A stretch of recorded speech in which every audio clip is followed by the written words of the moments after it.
I was actually in two minds as to whether to share this video or not.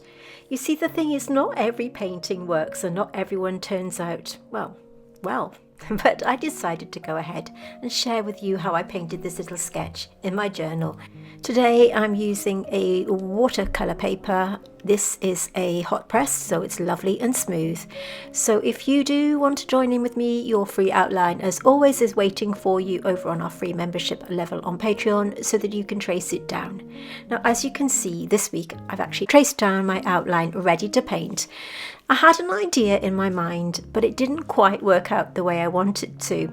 But as always, with my paintings and my sketches and my little sketchbooks and journals, I often find a way to make them a little bit more pleasing, shall we say. So I begin by mixing some lovely reds and pinks and peachy tones. I'm using paints today from Deep Light, but please use whatever colours that you have if you want to join in with me. I have written down the colours on the side here, as you can see, but I will write them in the description as well, and I have a discount code for all of Deep Light paints. If you quote Deep Ray at checkout, you'll get a 10% discount. But of course, I'd rather you use what you had. This is all about utilising your own supplies. You don't have to go out and buy the same colours as me.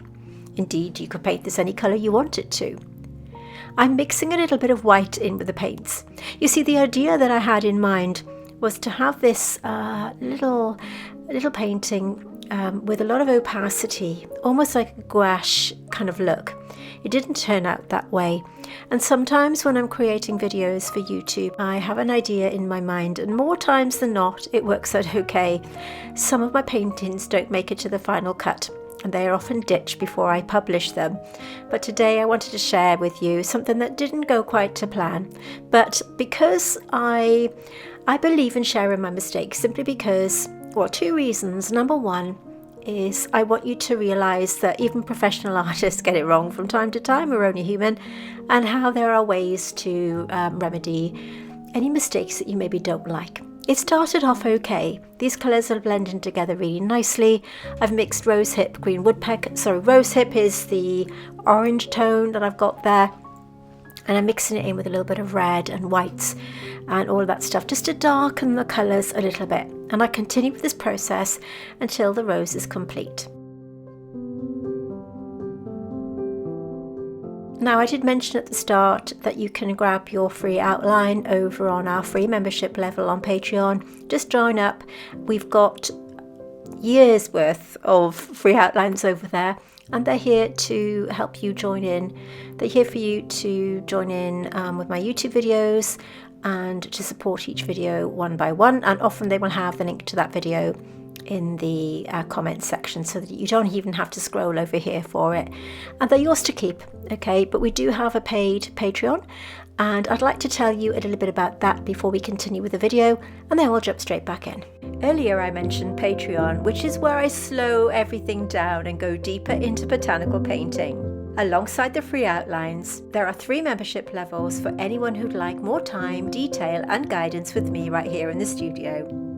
Now, Clematis is the core membership tier. This is where I share longer, more considered botanical art tutorials, materials, outlines, reference photograph, in-depth process, so that you can create art that you are proud of no matter what level that you're at. And for those who'd like more personal support, my Rose tier includes everything from the other 2 membership levels, along with one-to-one time with me via video call, individual critique and a video response made just for you. Magnolia is my monthly mini tier. Now, this includes shorter, more relaxed lessons, things like quick doodles, small studies, podcasts and informal explorations that fit easily around your everyday life. Remember that if you're a member of the Clematis and Rose tier, you'll also have full access to everything in the Magnolia tier, so nothing is missed.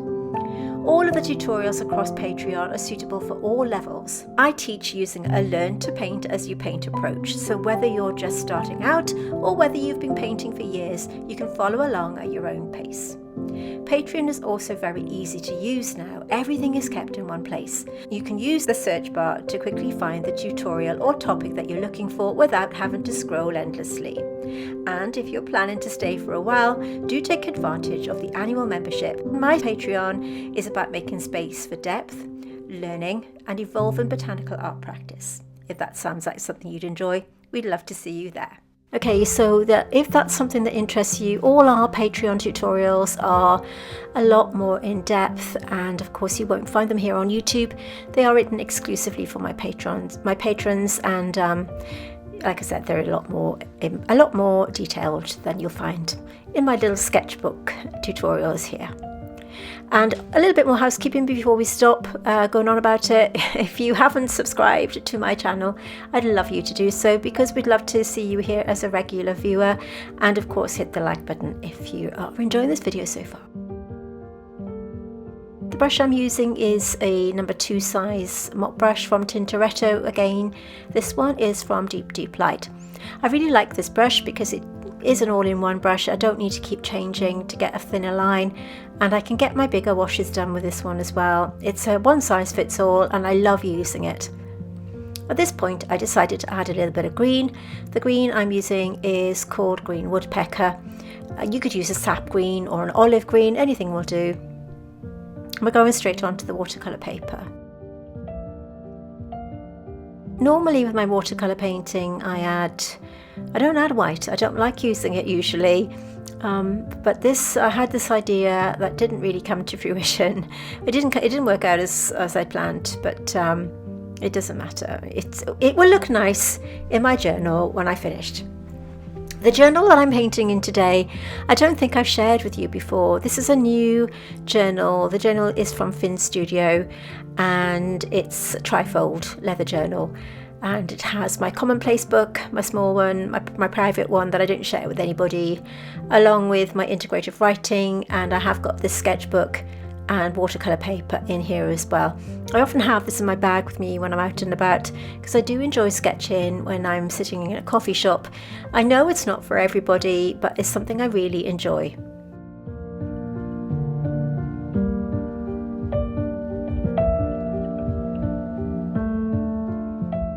The first layers are dry, so I'm just going over the top with another layer of peach. So sort of merge them together in the way that I would when I'm working with gouache, but as I said, it started to look a bit patchy, so I kind of gave up on that idea and added water instead.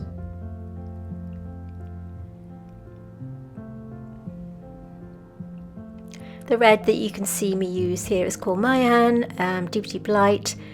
And like I said, I wanted to add a little bit of contrast to the rose.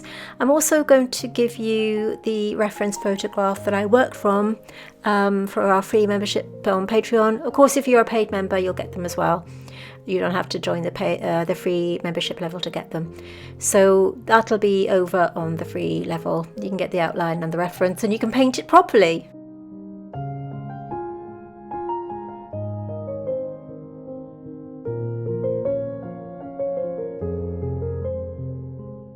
A lot of people have asked me about the bee that I've got holding my sketchbooks open. It was a birthday gift. It's from a brand called Esterbrook, and I think it was purchased in the UK from either Hunter Paper or Cult Pens or somewhere like that. But it is lovely, isn't it?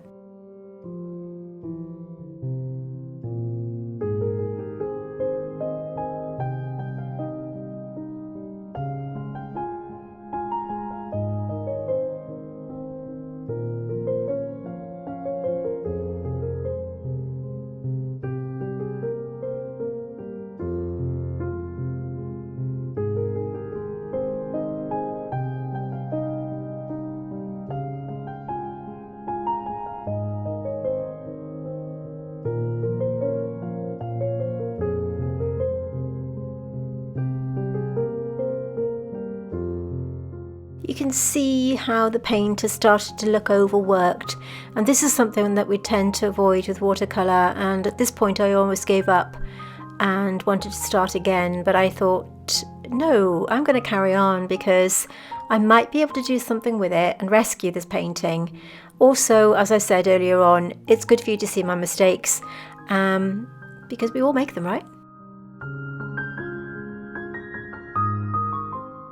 Trying to redeem myself by blending in a few lines there. I mean, it's not awful, but you know, it's not great. It isn't. So this time I'm going to use my fine liner pen. This one's from Tom Studio. I did think that I had a 0.1 nib in this one, but I think I switched it to a 0.2. So the effect is slightly thicker than I'd hoped, but nevertheless, I think it's starting to add a little bit of something to the rose. Now, a good tip and a good trick, I suppose, if you're doing a painting and it doesn't look quite right, go to your fine liner pen. It's a save or everything situation. You just outline your painting and make it look like an illustration, and all is well in the world. It's something I do quite a lot in my own personal work and in my tutorials sometimes, but I do think it gives it a more finished look, and you can carry on going. You'll see me in a minute add some leaves to this rose, and I haven't painted them because I quite like the contrast between just plain ink and the watercolor. So I'm going to stop talking and let you watch me paint the rest of this in peace. I'll play some soothing music for you, but I do hope you've enjoyed watching me make mistakes, and hopefully you can join in and just enjoy it. And it's not awful, but we all know that sometimes life pressures and maybe pressures we put ourselves under too much pressure to get it right all the time, and sometimes it's okay not to. Anyway, thank you for watching. Stay until the end so you can see the finished painting. My name is Ray, this is my studio, and I'll see you soon.